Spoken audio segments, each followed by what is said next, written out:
April 23rd, 1945, 14:20 hours, outside Bremen, Germany. Sergeant William Morrison of the East Yorkshire Regiment crouched behind rubble, watching the German defensive position through binoculars. His platoon had been advancing through the shattered suburb for 3 hours, encountering sporadic resistance that suggested Volkssturm militia rather than regular Wehrmacht. Now, they'd cornered what appeared to be the last holdouts, a group of Germans firing sporadically from a damaged schoolhouse. Morrison signaled his men forward. They moved tactically, covering each other, expecting the usual. A firefight, until the Germans either surrendered or died fighting. But when his lead section burst through the schoolhouse door, weapons ready, what they found stopped them completely. 12 German soldiers sat against the wall, hands raised, rifles discarded. But they weren't soldiers. They were boys. The oldest might have been 16. Several looked 13 or 14. They wore Wehrmacht uniforms several sizes too large, boots that didn't fit, and expressions of absolute terror. One boy was crying openly. Another whispered in broken English, "Bitte, please, don't shoot us." Morrison lowered his rifle slowly. His men did the same, their expressions shifting from combat alertness to something between shock and pity. These weren't enemy combatants. They were children who'd been handed guns and told to fight professional soldiers. The propaganda had warned them about British brutality, about torture and execution, about fates worse than death. Morrison holstered his pistol and spoke to his corporal. "Get them out of here. Hot tea, rations, medical check, and find a German speaker. We need to tell them they're safe." The boys stared in incomprehension as British soldiers helped them to their feet, offered cigarettes to those old enough to smoke, wrapped blankets around shivering shoulders. This wasn't execution. This wasn't torture. This was something the propaganda had never mentioned. British soldiers treating captured German children like lost boys who needed help rather than enemies who deserved death. The Volkssturm, the German Volkssturm, People's Storm, represented Nazi Germany's final desperate measure as defeat became inevitable. Created by Hitler's decree on September 25, 1944, the Volkssturm conscripted all males aged 16 to 60, not already in military service. In practice, as Germany's situation deteriorated, the age restrictions were ignored completely. Boys as young as 12 found themselves drafted, handed obsolete rifles or Panzerfausts, given minimal training and sent to defensive positions against professional Allied armies. The numbers documented desperation. Germany had mobilized over 6 million men into Volkssturm by spring 1945. Actual combat deployment reached approximately 1.5 million, including an estimated 100 to 150,000 teenagers between ages 12 and 17. Most received 1 to 2 weeks of training, sometimes only days. Equipment was whatever could be found: captured Soviet rifles, obsolete German weapons, Panzerfausts effective against tanks but requiring suicidal approach distances. The indoctrination these children received had been systematic since childhood. Hitler Youth had taught military skills and Nazi ideology from age 10 onward. By the time boys were conscripted into Volkssturm, they'd spent years being conditioned to believe dying for the Führer was glorious, that retreat was cowardice, that surrender meant dishonor worse than death. They genuinely believed Allied soldiers, particularly British, would torture and execute prisoners. The reality of combat shattered these beliefs within hours. Volkssturm units were thrown against Allied forces with minimal support, inadequate weapons, and no realistic hope of success. They faced professional soldiers who'd fought across Europe for years, supported by overwhelming artillery and air power. The casualties were catastrophic. Tens of thousands of teenagers killed in futile defensive actions that delayed Allied advances by hours or days at most. British forces, advancing through northern Germany in April and May 1945, encountered these child soldiers repeatedly. The encounters created impossible moral dilemmas. Armed enemies were legitimate targets regardless of age. Shooting teenagers pointing weapons at you was justified self-defense. But the emotional reality was devastating. These were children, some young enough to be the British soldiers' sons or younger brothers, thrust into combat they couldn't possibly win. The first encounters. The initial British response to capturing child soldiers was improvised but consistent. Treat them humanely despite having every justification for harsher measures. When Morrison's platoon secured the 12 boys from the schoolhouse, they faced immediate practical questions. Standard procedure was sending prisoners to rear areas for processing. But these were children who'd been starving for days, wearing inadequate clothing in April cold, suffering from minor wounds and exhaustion. Sending them immediately to POW cages seemed wrong despite being technically correct. Morrison made decision that would be repeated thousands of times across British-occupied Germany. We'll feed them first, get them warm, medical attention for the injured ones, then send them back with next supply convoy. His men responded without hesitation, opening ration packs, brewing tea, finding blankets, treating scratches and bruises that would have been ignored for adult prisoners. The boys' reaction was complete confusion. They'd expected execution or torture. Instead, they received hot tea and British Army biscuits. A corporal who spoke German explained they were prisoners of war, would be treated according to Geneva Conventions, would receive food and shelter, would eventually be repatriated to families. The explanation seemed impossible. British soldiers, being decent to German enemies, contradicted every propaganda message they'd absorbed. Similar scenes repeated across British sectors. The Somerset Light Infantry captured 37 German teenagers defending a bridge near Minden. The Royal Scots captured 21 boys in a village north of Hanover. The Durham Light Infantry found an entire Volkssturm company, 83 men and boys, average age perhaps 15, who'd been abandoned by their officers and were starving in a forest. In each case, British response followed similar pattern: immediate medical attention for wounded, food and water, reassurance through whatever German speakers were available that they wouldn't be harmed, treatment that acknowledged they were children caught in circumstances beyond their control rather than ideological enemies deserving harsh treatment. The psychology of capture.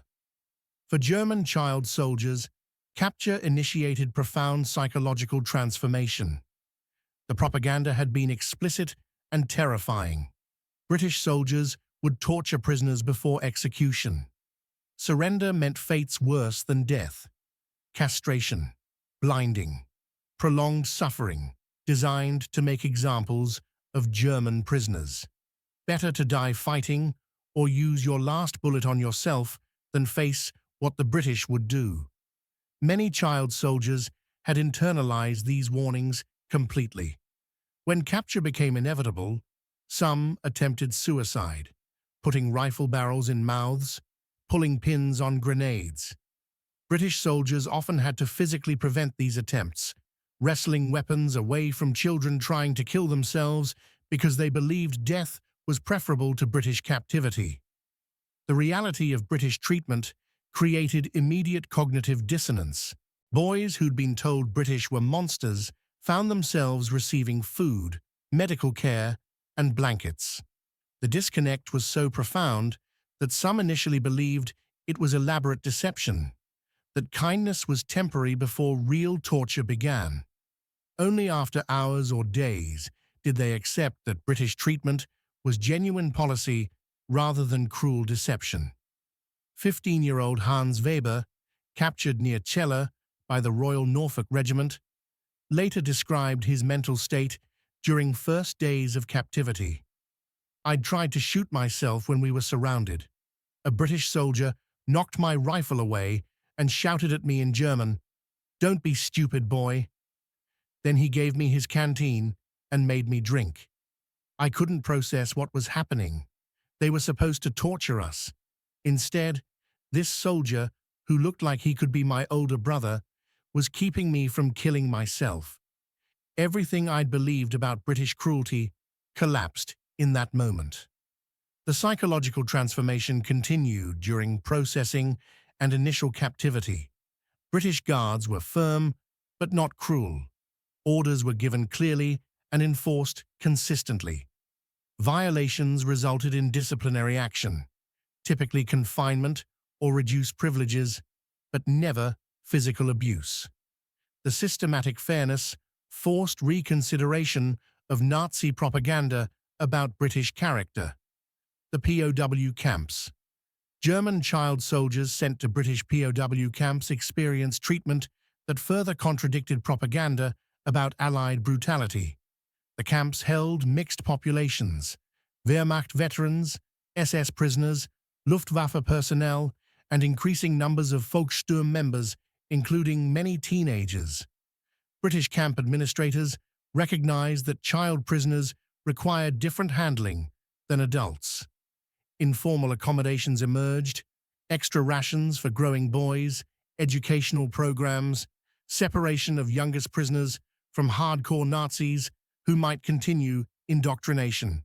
At Camp 186 near Nottingham, the commandant established separate barracks for prisoners under 16. The rationale was partly protective, preventing abuse by older prisoners, and partly practical. The boys needed education more than standard POW activities. British authorities arranged for teachers to provide basic instruction in mathematics, English, and practical skills that would help them survive in post-war Germany. The food was adequate to good, certainly better than most child soldiers had eaten during final months before capture. British POW rations provided approximately 2,900 calories daily, more than German military rations in early 1945. For boys who'd been starving during final weeks of war, the regular meals were almost overwhelming. Some ate too quickly and made themselves sick. Others carefully saved portions, unable to believe food would continue being available. Medical care was systematic and non-discriminatory. Camp infirmaries treated German prisoners, including children, with the same standards applied to British soldiers. Boys suffering from malnutrition received vitamin supplements and adjusted diets. Those with untreated combat wounds received surgery and rehabilitation. Mental health needs were addressed through camp chaplains and medical officers who recognized that child soldiers were dealing with trauma beyond normal POW experience. The recreational opportunities were extensive compared to what boys had experienced in Germany.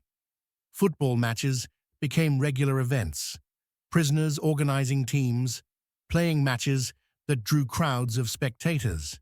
British guards sometimes participated as referees or even players. The competition was genuine and fierce, but also reminded boys that normal life included activities beyond combat and survival. The work programs German prisoners assigned to agricultural work in Britain experienced interactions that furthered their transformation. Britain faced severe labor shortages with millions of men still in uniform overseas. German POWs provided essential agricultural workforce. Child prisoners were included in these work programs, though with accommodations for their age, shorter work hours, less physically demanding tasks, more supervision. 16-year-old Franz Dietrich was assigned to a farm in Yorkshire, working alongside British Land Army women and local farmers. The work was hard. Franz had been city boy before conscription, but fair.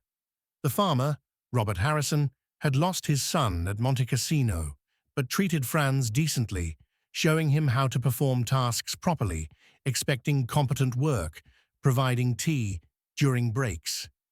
Harrison's wife Margaret treated Franz almost maternally, ensuring he ate enough, mending his worn clothing, asking about his family in Germany. For Franz, who'd lost his mother to bombing, the kindness was overwhelming. He worked hard, partly from gratitude, partly from desire, to prove not all Germans were the monsters propaganda portrayed. These work relationships created opportunities for cultural exchange and mutual understanding. Prisoners learned English through daily contact. British farmers learned fragments of German. Conversations started cautiously: weather, crops, work, then expanded to families, homes, hopes for peace. The human connections developed gradually but genuinely, breaking down propaganda stereotypes on both sides.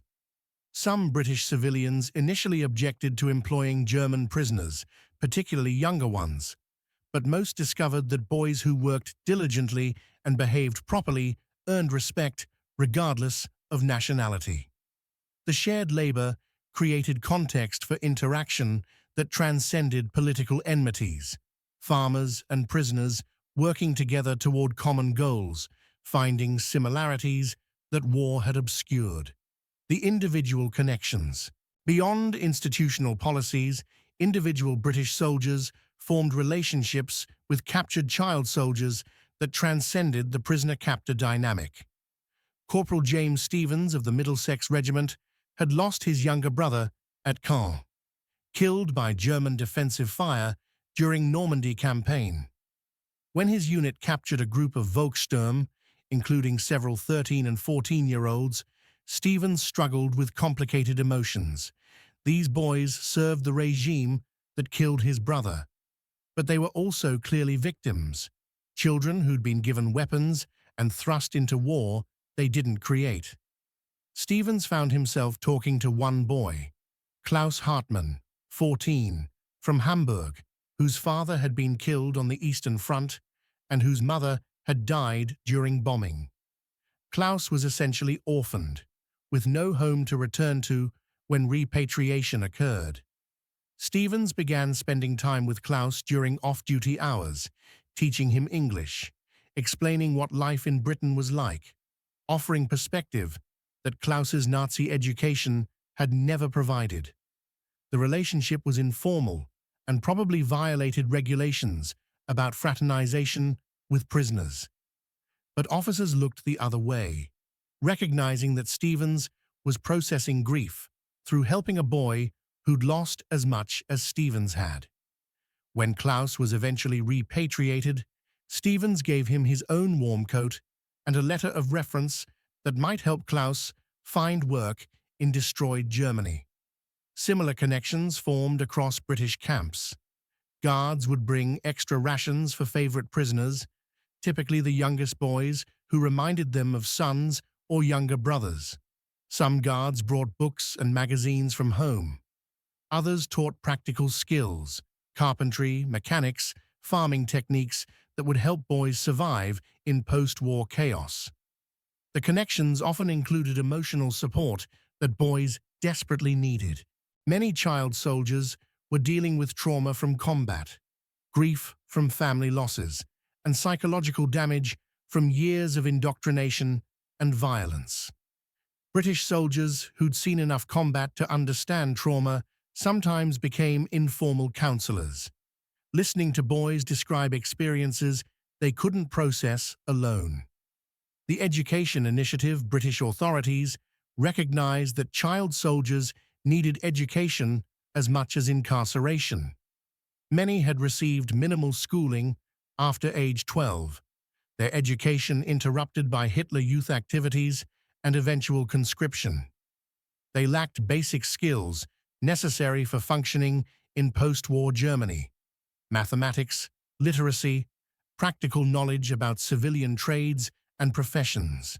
Returning them to destroyed Germany without education condemned them to poverty and limited opportunities. Camp 186 established formal education program for prisoners under 18.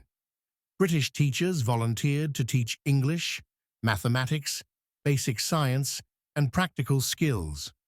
The classes were voluntary initially, but participation rates exceeded 90%. The boys recognized education as a valuable resource being offered freely. The English language instruction was particularly valuable. Boys who learned English would have employment advantages in occupied Germany, where Allied administration required German speakers who understood English. The practical value motivated serious study. Boys who'd been indifferent students before the war became dedicated learners when they understood education's connection to post-war survival. Vocational training included carpentry, mechanics, farming, and basic construction skills. British tradesmen volunteered time teaching German prisoners skills that would help them rebuild destroyed cities. The training was hands-on and practical. Boys learned by doing rather than just theoretical instruction. Many discovered aptitudes they hadn't known they possessed. The educational initiative served multiple purposes. It kept prisoners productively occupied, reducing discipline problems that came from boredom. It prepared them for post-war life, increasing likelihood they'd become productive citizens rather than embittered veterans, and it demonstrated British values, that education and opportunity were offered even to defeated enemies, that Britain was fighting for principles that included helping rather than just punishing. The Christmas of 1945. December 1945 brought first Christmas of peace, though many German prisoners remained in British camps awaiting repatriation. Camp authorities permitted prisoners to organize Christmas celebrations, decorating barracks, organizing religious services, preparing special meals within rationing constraints. British guards contributed to celebrations, donating cigarettes, chocolates, and small gifts purchased with their own money.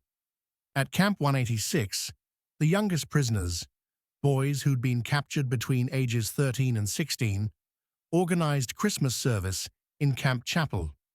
They sang traditional German carols, Stille Nacht, O Tannenbaum, voices filling the wooden building with music that transcended nationality and war. British guards standing watch outside stopped to listen, many remembering their own sons or younger brothers, wondering how any civilized nation could send children to fight and die. After the service, Camp Commandant made brief speech through interpreter. He acknowledged the boys had fought bravely, misguided perhaps, but courage deserved recognition. He noted that war was over, that they'd survived when many hadn't, that they should take pride in survival and use the opportunity to build better lives and better Germany. He concluded by wishing them peaceful Christmas and promising repatriation would proceed as quickly as logistics allowed. The meal was modest by peacetime standards, but impressive given rationing constraints. Turkey, vegetables, bread, even small portions of pudding that British cooks had prepared specially. For boys who'd been starving 6 months earlier, the meal was almost overwhelming. Not just food, but the gesture it represented. British willingness to share scarce resources with former enemies during important holiday. Some boys wept quietly during the meal.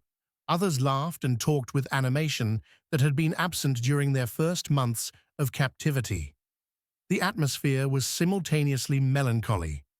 They were far from homes that might no longer exist, and hopeful, recognizing they'd survived and had futures worth pursuing. The closing. The story of German child soldiers and British treatment is ultimately about choices made when cruelty would have been justified. British soldiers who captured terrified German teenagers could have responded harshly.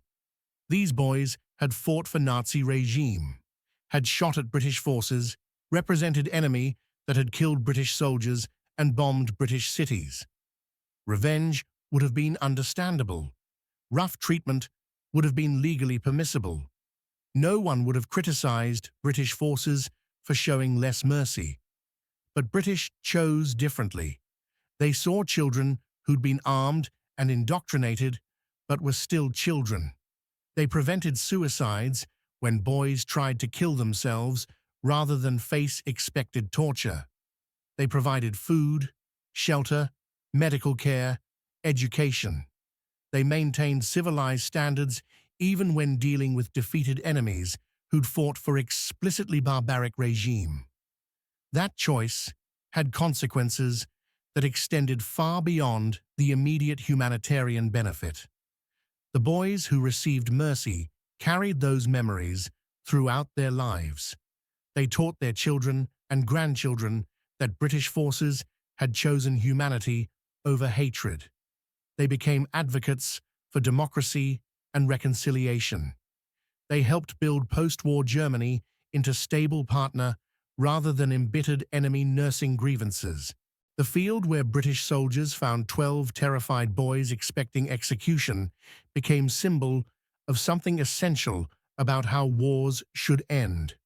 Not with vengeance that perpetuates hatred, but with mercy that enables transformation. Not by punishing children for adults' crimes, but by giving them opportunities to build better lives and better nation. German child soldiers expected no mercy. British gave them something better: fair treatment that acknowledged their humanity, education that prepared them for peace, and examples of civilization that propaganda had claimed didn't exist. Those gifts shaped thousands of lives and helped create post-war world where former enemies could become friends. That remains the story's lasting lesson: that mercy is strategic as well as moral, that treating defeated enemies decently creates better outcomes than revenge, and that maintaining humanity even in war's worst moments defines what civilization actually means.